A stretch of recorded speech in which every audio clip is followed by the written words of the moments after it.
नमस्कार, जनवार्तामध्ये आपल्या सर्वांचं स्वागत। सर्वप्रथम पाहूया ठळक बातम्या।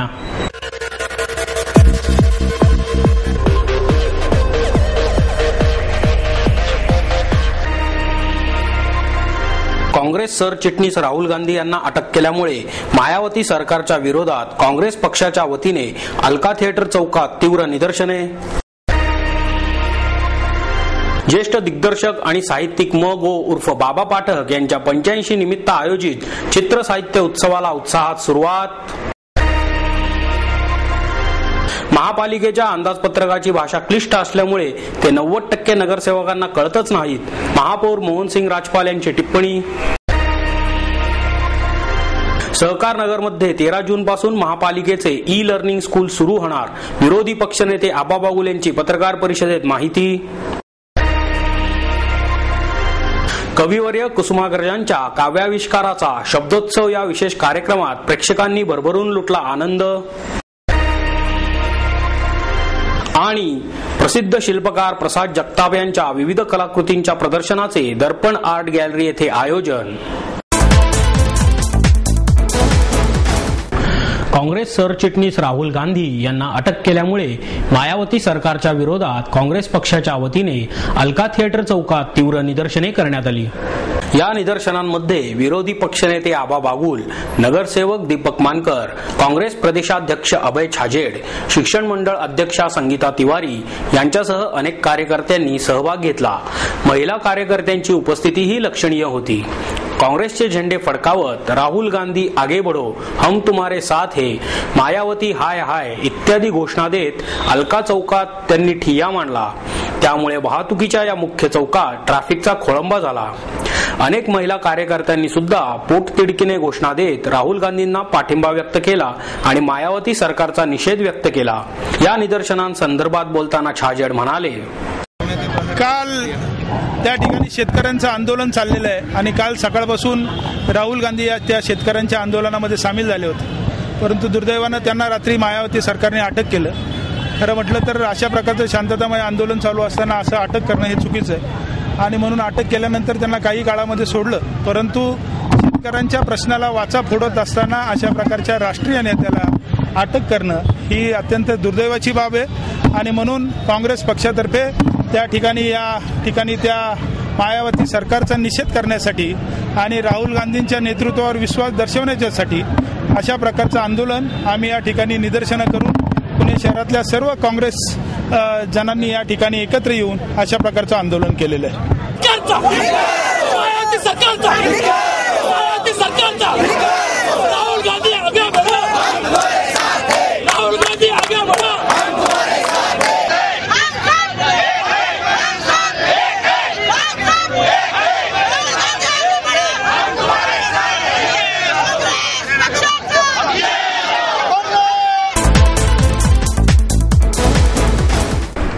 ज्येष्ठ चित्रपट दिग्दर्शक आणि साहित्यिक म गो उर्फ बाबा पाठक यांच्या 85व्या वाढदिवसानिमित्त आयोजित चित्र साहित्य उत्सवाला उत्साहात सुरुवात झाली।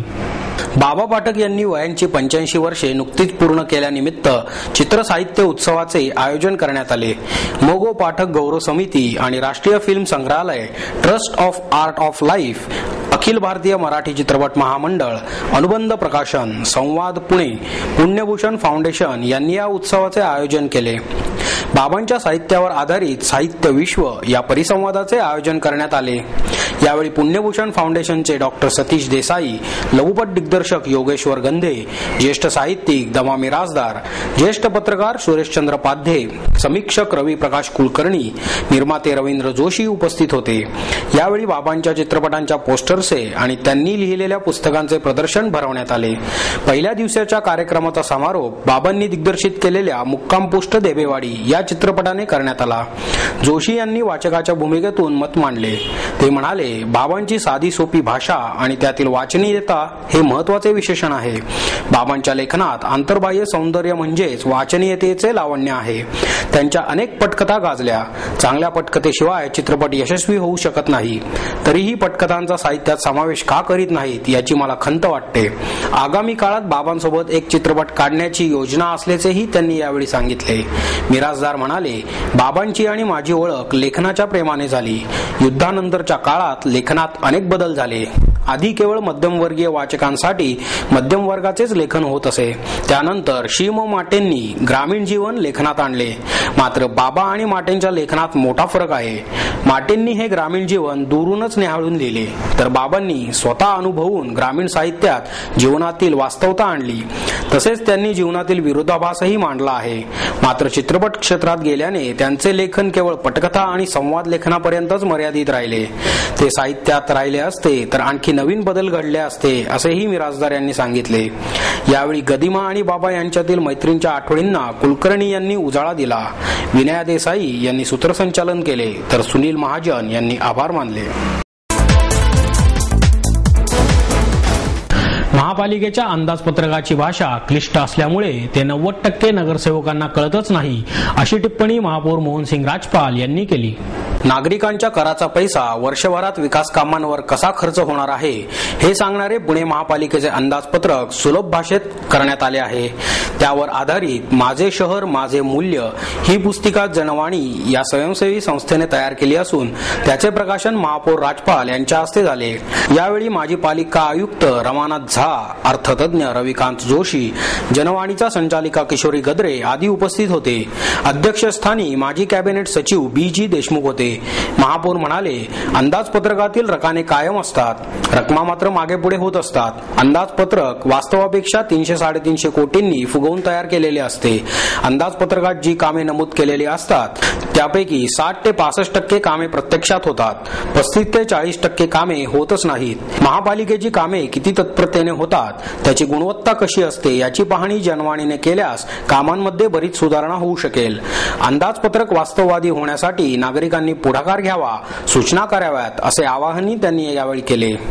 महापालिकेच्या अंदाजपत्रकाची भाषा क्लिष्ट असल्यामुळे ते 90% नगरसेवकांना कळतच नाहीत, अशी टिप्पणीही महापौर मोहनसिंग राजपाल यांनी केली.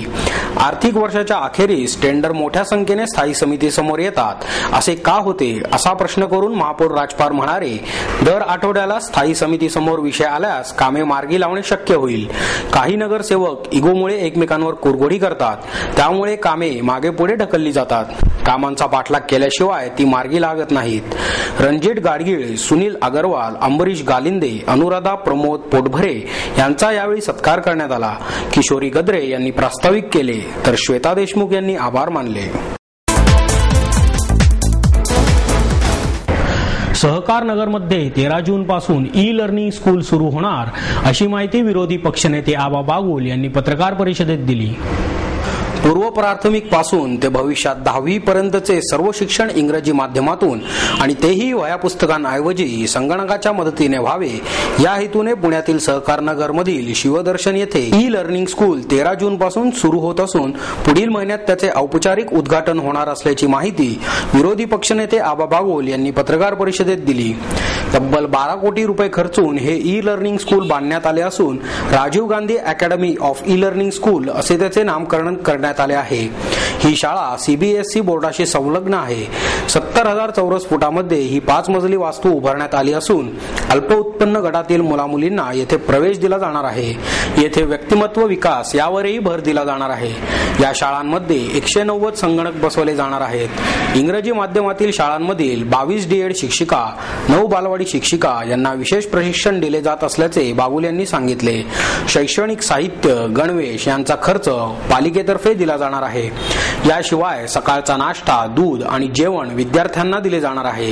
याचा खर्च महापालिका करणार असून महापालिकेला यासाठी वर्षाला 1.5 कोटी रुपये खर्च येणार आहे. या शाळेमध्ये 31 वर्ग, प्रत्येक वर्गात एक एलसीडी स्क्रीन, 3 प्रयोगशाळा, 4 स्टाफ रूम, 1 ग्रंथालय, 1 डिजिटल लायब्ररी, 600 आसन क्षमतेचे सभागृह, कॅन्टीन, लिफ्ट आदींचीही सोय करण्यात आल्याचे बागुल यांनी नमूद केले. या शाळेला अद्याप सीबीएसई बोर्डाची मान्यता मिळाली नसून मान्यतेची प्रक्रिया सुरू आहे. या वर्षातच ही प्रक्रिया पूर्ण करण्यात येणार आहे, असे बागुल यांनी सांगितले. सध्या केजी, सिनियर केजी आणि पहिलीच्या वर्गांचे प्रवेश पूर्ण झाले असून 2री ते 7वी पर्यंतची प्रवेश प्रक्रिया 6 जून पासून सुरू होणार असल्याचे बागुल यांनी सांगितले. महानगरपालिकेची भारतातली सीबीएसई बोर्डाची Rajiv Gandhi academy of e learning school पुण्यात 13 जूनला सुरू होत आहे. शिवदर्शन भागामध्ये सहकार नगर या परिसरामध्ये 1200 विद्यार्थी असलेली ही पहिली पुणे महानगरपालिकेची सीबीएसई बोर्डची शाळा आहे. इथे ज्युनियर केजी ते 10वी पर्यंत ही शाळा असणार आहे. आत्ता 7वी पर्यंत आम्ही त्याची प्रोव्हिजन केलेली आहे आणि याच्यामध्ये 31 क्लासरूम आहेत, 3 लॅबोरेटरीज आहेत, स्टाफ रूम 4 आहेत, एक लायब्ररी आहे, एक डिजिटल लायब्ररी आहे, कॉम्प्युटर रूम 1 आहे, व्हीआयपी रूम 2 आहेत. अशी ही जवळजवळ 70,000 चौरस फुटाची ही शाळा आहे. जवळजवळ 12 कोटी रुपये या शाळेला बांधण्याकरता खर्च आलेला आहे. कविवर्य कुसुमाग्रजांच्या काव्याविष्काराचा शब्दोत्सव या विशेष कार्यक्रमात प्रेक्षकांनी भरभरून आनंद लुटला. गरजा जय जयकार क्रांतीचा, श्रावण आला, रक्त आपल्या प्रिय आईचे शुभ्र हिमावर ओघळते, प्रेम करावं भिल्लासारखं, प्रेम कुणावर करावं, यासारख्या कविवर्य कुसुमाग्रजांच्या काव्याविष्काराचा आनंद प्रेक्षकांनी लुटला आणि त्याचे निमित्त होते शब्दोत्सव या विशेष कार्यक्रमाचे. वसंत व्याख्यानमालेत कुसुमाग्रजांच्या जन्मशताब्दी महोत्सवी वर्षानिमित्त शब्दोत्सवचे आयोजन करण्यात आले होते. कवी ग्रेस यांच्या क्षितिजे जसे दिसते या कवितेने प्रारंभ झालेल्या शब्दोत्सवची संकल्पना आणि दिग्दर्शन साहित्य परिषदेच्या कार्याध्यक्षा डॉक्टर माधवी वैद्य यांची होती. सुजाता शेणई यांनी संहिता लेखन, अभिनेते योगेश सोमण आणि राहुल घोरपडे यांनी काव्य वाचन, तर निलेश श्रीखंडे आणि आदित्य आपटे यांनी साथ संगत केली. प्रसिद्ध शिल्पकार प्रसाद जगताप यांच्या विविध कलाकृतींच्या प्रदर्शनाचे दर्पण आर्ट गॅलरी येथे आयोजन करण्यात आले आहे. या अनोख्या प्रदर्शनामध्ये हार्डनर आणि रेझिन यांच्या एकत्रित मिश्रणाने नाविन्यपूर्ण शिल्पकृती, प्लायवूडचे वेगवेगळे प्रकार, टाइल्स, स्टील प्लेट्स तसेच काचेवर तयार करण्यात आल्या आहेत. या प्रदर्शनाचे उद्घाटन सुप्रसिद्ध वास्तुविशारद आणि इंटिरियर डिझायनर श्री मोहन भोपटकर यांच्या हस्ते करण्यात आले. प्रदर्शनातील सर्व कलाकृती सूर्य या संकल्पनेवर आधारित असून त्यात सूर्याच्या विविध छटा दर्शवण्यात आल्या आहेत. या कलाकृतींच्या रचना नैसर्गिक स्वरूपामध्ये केलेल्या असल्याने त्यामध्ये कृष्णधवल रंगाचा वैशिष्ट्यपूर्ण परिणाम साधता आला आहे. या कलाकृती बनवताना वापरण्यात येणारे माध्यम लगेच कठीण होत असल्याने त्यापासून शिल्प घडवण्यासाठी खूपच कमी वेळ मिळतो. या वेळेतच कलाकृतींमध्ये आवश्यक ती छटा आणि परिणाम साधणे हे एक कौशल्यपूर्ण काम असते. प्रदर्शनातील सर्व कलाकृती बनवताना एलिमेंट्स ऑफ डिझाईनचा पुरेपूर वापर करण्यात आला आहे. प्रसाद जगताप हे गेल्या 21 वर्षांपासून या माध्यमातून विविध कलाकृती बनवण्याचे काम करीत आहेत. एका वेगळ्याच कलाविष्काराचा दर्शकांना अनुभव देणारे हे शिल्प प्रदर्शन 11 ते 17 मे पर्यंत सकाळी 11 ते रात्री 8 वाजेपर्यंत सर्वांसाठी विनामूल्य खुले राहणार आहे.